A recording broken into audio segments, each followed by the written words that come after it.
What if every single judgment, every belief, every practical decision you make, what if it all hinges on just one single idea?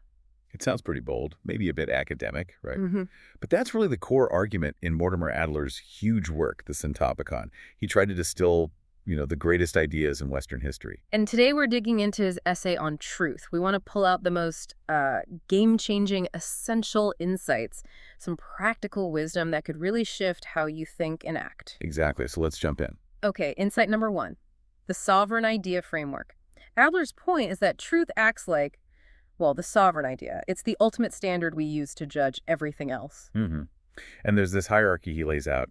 Beauty is seen as a special kind of goodness. Right, and goodness itself is a special kind of truth. But the crucial thing here, and this trips people up sometimes, is the asymmetry. The relationship only goes one way. Meaning, Meaning you can't really grasp genuine goodness or appreciate true beauty unless your judgment starts from a place of truth, of reality. so if you flip it, if you prioritize, say, how good something feels or how nice it looks before asking if it's actually true. Then the whole structure kind of falls apart. Like the essay says, pretty bluntly, if the truth isn't important, then nothing much else matters. Wow. Okay, so developing truth-seeking skills becomes like the master key. But how do we actually do that? How do we test for truth day to day? That leads us straight into essential insight number two, the correspondence theory in It's practice. a classic definition, right? Exactly. It's surprisingly simple, but powerful. Truth is when what you think matches up with what's actually out there in the world. Agreement between mind and reality. So it gives you a clear test, external criteria. You ask, does my belief actually reflect the world outside my head? Precisely. And this is so important now. It helps you separate matters of taste, subjective feelings, what's popular, personal preference, from actual matters of truth that you can check against reality. It forces you to pause and ask, is this claim something we can verify, or is it just someone's opinion, however strongly held? Which flows right into insight number three, the asymmetrical relationship principle. This one can feel a bit counterintuitive. Okay, hit me with the myth-busting revelation here. Why knowing what's beautiful, or even what feels morally right or good, doesn't automatically tell you what's true? Wait, hang on. If I see, like, an amazing painting that inspires me to be kinder, that's goodness coming from beauty, isn't it? How is that secondary? It is valuable, absolutely, but the asymmetry holds. Truth has to regulate our thinking about goodness and beauty.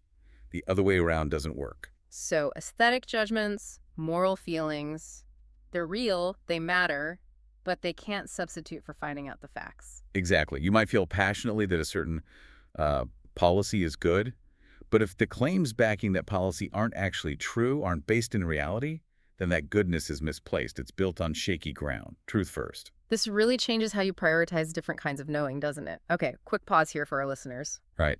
This is Mindful Moments, our YouTube channel. We offer AI book analysis, summaries, critiques, really trying to inspire reflection and, well, rational thought. Check it out. Okay, back to Adler. If truth is the anchor for judgment, how does it fit with other major ideas? That brings us to insight number four, the great ideas framework. So Adler, after studying centuries of thought, boiled it down to 6 absolutely essential concepts. He grouped them into 2 sets of 3. The first set is the ideas we judge by. Correct. Truth, beauty, and goodness. These are the core standards for evaluation. And the second set. Those are the ideas we act on. Liberty, equality, and justice.